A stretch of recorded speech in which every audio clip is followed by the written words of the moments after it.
ಸಚಿವ ಬಿ ನಾಗೇಂದ್ರ ಅವರ ರಾಜೀನಾಮೆಗೆ ಆಗ್ರಹಗಳು ಬಲವಾಗ್ತಾ ಇದೆ. ಒಂದು ಕಡೆ ವಿಧಾನಸಭೆಯಲ್ಲಿ ವಿಧಾನ ಪರಿಷತ್ನಲ್ಲೂ ಸಹ ಗದ್ದಲ ಕೋಲಾಹಲ, ಮಗದೊಂದು ಕಡೆ ರಾಜ್ಯದಾದ್ಯಂತ ಬಿಜೆಪಿ ನಾಯಕರು ಹೋರಾಟ ಮಾಡ್ತಾ ಇದ್ದಾರೆ, ಪ್ರತಿಭಟನೆಯನ್ನು ಮಾಡ್ತಾ ಇದ್ದಾರೆ.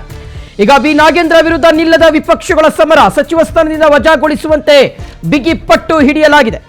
ನಾಗೇಂದ್ರ ವಿರುದ್ಧ 4 ಚಾರ್ಜ್ ಶೀಟ್ ಇದ್ದಾವೆ.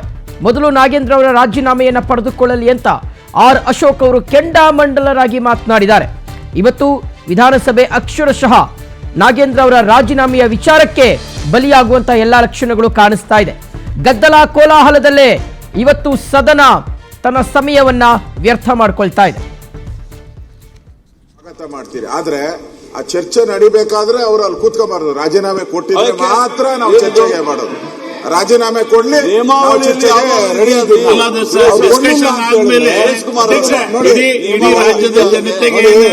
ನಾವು ನೋಡಿದ್ದೀರಿ ಪಾರ್ಲಿಮೆಂಟ್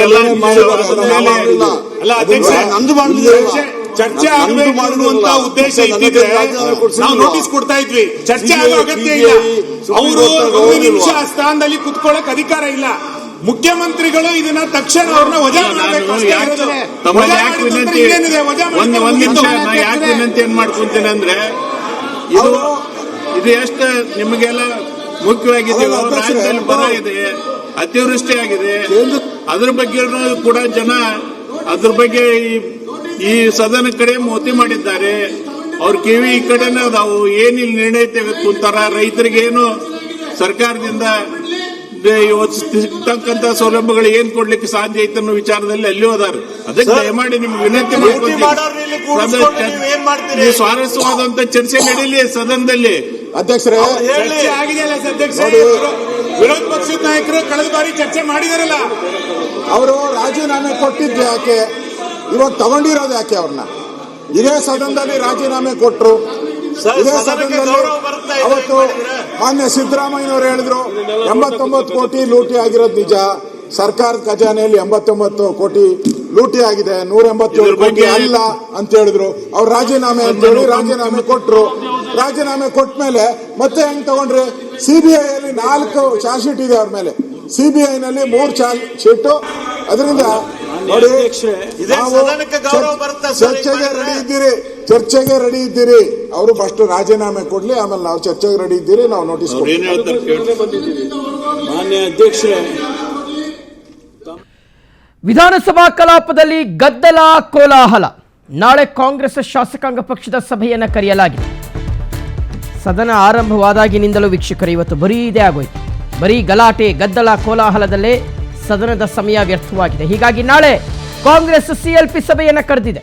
ನಾಳೆ ಸಂಜೆ 6 ಗಂಟೆಗೆ ಕಾಂಗ್ರೆಸ್ ಲೆಜಿಸ್ಲೇಟಿವ್ ಪಾರ್ಟಿ ಮೀಟಿಂಗ್ ಖಾಸಗಿ ಹೋಟೆಲ್ನಲ್ಲಿ. ಅಧಿವೇಶನದಲ್ಲಿ ವಿಪಕ್ಷಗಳನ್ನು ಯಾವ ರೀತಿಯಾಗಿ ಎದುರಿಸಬೇಕು, ವಿಪಕ್ಷಗಳ ಕೌಂಟರ್ಗೆ ಯಾವ ರೀತಿಯಾಗಿ ಪ್ರತಿ ಕೌಂಟರ್ ಅನ್ನು ಕೊಡಬೇಕು, ಯಾವ ರೀತಿಯಾಗಿ ಅವ್ರಿಗೆ ಉತ್ತರ ಕೊಡಬೇಕು ಅನ್ನೋದ್ರ ಬಗ್ಗೆ ಚರ್ಚೆ ಮಾಡಲಿಕ್ಕೆ ನಾಳೆ ಸಿಎಲ್ಪಿ ಸಭೆಯನ್ನು ಕರೆಯಲಾಗಿದೆ. ಡೀಟೇಲ್ಸ್ ಕೊಡ್ತಾರೆ ನಮ್ಮ ಪ್ರತಿನಿಧಿ ಹನುಮೇಗೌಡ. ಈಗ ದೂರವಾಣಿ ಸಂಪರ್ಕದಲ್ಲಿ ತಿಮ್ಮೇಗೌಡ ದೂರವಾಣಿ ಸಂಪರ್ಕದಲ್ಲಿ ಜಾಯ್ನ್ ಆಗಿದ್ದಾರೆ. ತಿಮ್ಮೇಗೌಡ, ಈಗ ನಾಳೆ ಕಾಂಗ್ರೆಸ್ ಲೆಜಿಸ್ಲೇಟಿವ್ ಪಾರ್ಟಿ ಕರೆಯಲಾಗಿರುವಂಥದ್ದು ಅಂದರೆ ಎಲ್ಲೋ ಒಂದು ಕಡೆ ಪ್ರತಿಪಕ್ಷಗಳ ಈ ಒಂದು ಬಿಗಿ ಪಟ್ಟೇನಿದೆ ಅದು ಸರ್ಕಾರಕ್ಕೆ ಮುಡ್ತಾ ಇದೆ ಅಂತ ಅನ್ನಿಸ್ತಾ ಇದೆ ಅಂತ. ಖಂಡಿತವಾಗಿಯೂ, ಯಾಕಂತ ಹೇಳಿದ್ರೆ ಇಂದು ಬೆಳಗ್ಗೆಯಿಂದಲೂ ಕೂಡ ಆರಂಭವಾದಂತ ಈ ಒಂದು ಅಧಿವೇಶನ ಇದೆ. ಅದು ಉಭಯ ಸದನಗಳಲ್ಲಿ ಒಂದ್ ಕಡೆಯಾಗಿ ಚಾಮರಾಜನಗರ ಎನ್ಕೌಂಟರ್ ಪ್ರಕರಣಕ್ಕೆ ಸಂಬಂಧಪಟ್ಟಂತೆ ರಾಮಲಿಂಗಾರೆಡ್ಡಿ ರಾಜೀನಾಮೆ ಆಗ್ಬೇಕು, ಮತ್ತೊಂದ್ ಕಡೆಯಾಗಿ ತಪ್ಪಿತಸ್ಥ ಅಧಿಕಾರಿಗಳ ವಿರುದ್ಧ ಕ್ರಮ ಆಗ್ಬೇಕು ಅನ್ನುವಂತ ನಿಟ್ಟಿನಲ್ಲಿ ಒತ್ತಾಯವನ್ನು ಮಾಡಿರ್ತಕ್ಕಂಥದ್ದು. ಮತ್ತೊಂದ್ ಕಡೆಯಾಗಿ ಅದಾದ ಬಳಿಕ ಇಮಿಡಿಯೇಟ್ ಬಿ ನಾಗೇಂದ್ರ ಅವರ ರಾಜೀನಾಮೆಗೆ ಬಿಗಿಪಟ್ಟನ್ನ ಹಿಡಿದು ಇದೀಗ ಸದನದಲ್ಲಿ ಕೋಲಾಹಲ ಉಂಟಾಗಿರ್ತಕ್ಕಂಥದ್ದು. ಯಾಕಂತ ಹೇಳಿದ್ರೆ ಈ ಒಂದು ವಿಚಾರದಲ್ಲಿ ಬಿ ನಾಗೇಂದ್ರ ಅವರ ರಾಜೀನಾಮೆಯನ್ನ ಪಡ್ಕೊಳ್ಬೇಕು ಅನ್ನುವಂತ ಒಂದು ನಿಟ್ಟಿನಲ್ಲಿ ವಿಪಕ್ಷಗಳು ನಾನಾ ರೀತಿಯಾದಂತಹ ತಂತ್ರಗಾರಿಕೆಯನ್ನ ಮಾಡಿದ್ದಾರೆ. ಸೊ ಹೀಗಾಗಿ ವಿರೋಧ ಪಕ್ಷಗಳು ಮತ್ತೆ ಆಡಳಿತ ಪಕ್ಷದ ನಡುವೆ ಒಂದ್ ರೀತಿ ಗದ್ದಲ ಮುಂದುವರೆದಿರ್ತಕ್ಕಂಥದ್ದು. ಪರಸ್ಪರ ಆರೋಪ ಪ್ರತ್ಯಾರೋಪದ ನಡುವೆ ಒಂದ್ ರೀತಿ ಗದ್ದಲ ಉಂಟಾಗಿದೆ. ಪರಸ್ಪರ ಧಿಕ್ಕಾರಗಳ ಘೋಷಣೆಗೂ ಕೂಡ ಮೊಳಗ್ತಾ ಇದ್ದಾವೆ. ಮಧ್ಯಾಹ್ನ 1 ಗಂಟೆ ವೇಳೆಗೆ ಬಿ ನಾಗೇಂದ್ರ ಅವರ ವಿಚಾರ ಪ್ರಸ್ತಾಪ ಆಯಿತು. ಅದಾದ ಬಳಿಕ ಸದನವನ್ನ 1 ಗಂಟೆಗಳ ಕಾಲ ಮುಂದೂಡಿದ್ರು.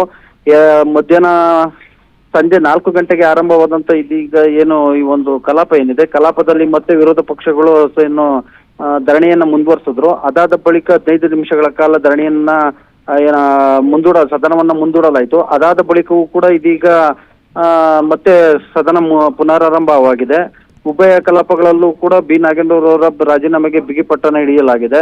ಮತ್ತೊಂದು ಕಡೆಗೆ ವಿರೋಧ ಪಕ್ಷಗಳ ಗದ್ದಲ, ಮತ್ತೊಂದು ಕಡೆಗೆ ವಿರೋಧ ಪಕ್ಷಗಳ ಘೋಷಣೆಯ ನಡುವೆಯೂ ಕೂಡ ಇದೀಗ ಪ್ರಶ್ನೋತ್ತರ ಕಲಾಪವನ್ನ ಸ್ಪೀಕರ್ ಆರಂಭ ಮಾಡಿರುವಂತದ್ದು. ಹೀಗಾಗಿ ಒಂದ್ ರೀತಿ ಇವತ್ತು ಕೂಡ ಏನು ಬಿ ನಾಗೇಂದ್ರ ಅವರ ರಾಜೀನಾಮೆಗೆ ಬಿಗಿಪಟ್ಟನ್ನು ಹಿಡಿದಿರ್ತಕ್ಕಂಥ ವಿಪಕ್ಷಗಳು ಧರಣಿಯನ್ನ ಮುಂದುವರಿಸುವಂತ ಒಂದು ಎಲ್ಲಾ ಸಾಧ್ಯತೆಗಳಿದ್ದಾವೆ. ಮತ್ತೊಂದು ಕಡೆಯಾಗಿ ಆಡಳಿತ ಮತ್ತೆ ವಿಪಕ್ಷಗಳ ನಡುವೆ ಪರಸ್ಪರ ಆರೋಪ ಪ್ರತ್ಯಾರೋಪವೂ ಕೂಡ ಕೇಳಿ ಬರ್ತಾ ಇದೆ. ಈ ನಡುವೆ DCM ಡಾಕ್ಟರ್ ಜಿ ಪರಮೇಶ್ವರ್ ಅವರು ಕೂಡ ಯಾಕೆ ರಾಜೀನಾಮೆಯನ್ನ ಕೊಡಬೇಕು, ಮತ್ತೊಂದು ಕಡೆಯಾಗಿ ನೀವು ರಾಜ್ಯದಲ್ಲಿ ಬರಗಾಲ ತಾಂಡವಾಡ್ತಾ ಇದೆ, ಈ ಸಂದರ್ಭದಲ್ಲಿ ಬರದ ಬಗ್ಗೆ ನೀವು ರೈತರ ಬಗ್ಗೆ ಮತ್ತೊಂದು ಕಡೆಯಾಗಿ ಬಡವರ ಬಗ್ಗೆ ಚಿಂತೆ ಇಲ್ಲ, ನೀವು ರಾಜಕೀಯವನ್ನ ಮಾಡ್ತಾ ಇದ್ದೀರಾ ಅನ್ನುವಂತ ನಿಟ್ಟಿನಲ್ಲಿಯೂ ಕೂಡ ತಿರುಗೇಟನ್ನ ಕೊಟ್ರು. ಆದ್ರೆ ಡಾಕ್ಟರ್ ಜಿ ಪರಮೇಶ್ವರ್ ಅವರ ತಿರುಗೇಟಿಗೆ ಯಾವುದೇ ರೀತಿಯಾದಂತ ಒಂದು ಮನ್ನಣೆಯನ್ನ ನೀಡಿದಂತ ವಿಪಕ್ಷಗಳು ಇದೀಗ ಧರಣಿಯನ್ನ ಮತ್ತೊಂದು ಕಡೆಯಾಗಿ ಘೋಷಣೆಗಳನ್ನ ಮುಂದುವರಿಸುವಂತದ್ದು. ಸದನದಲ್ಲಿ ಒಂದ್ ರೀತಿ ಗದ್ದಲ ಕೋಲಾಹಲ ಉಂಟಾಗಿದೆ ಅಂದ್ರೆ ತಪ್ಪಾಗ್ಲಿಕ್ಕಿಲ್ಲ. ಓಕೆ ತಿಮ್ಮೇಗೌಡ, ಥ್ಯಾಂಕ್ ಯು ತಮ್ಮೆಲ್ಲ ಡೀಟೇಲ್ಸ್ಗಾಗಿ.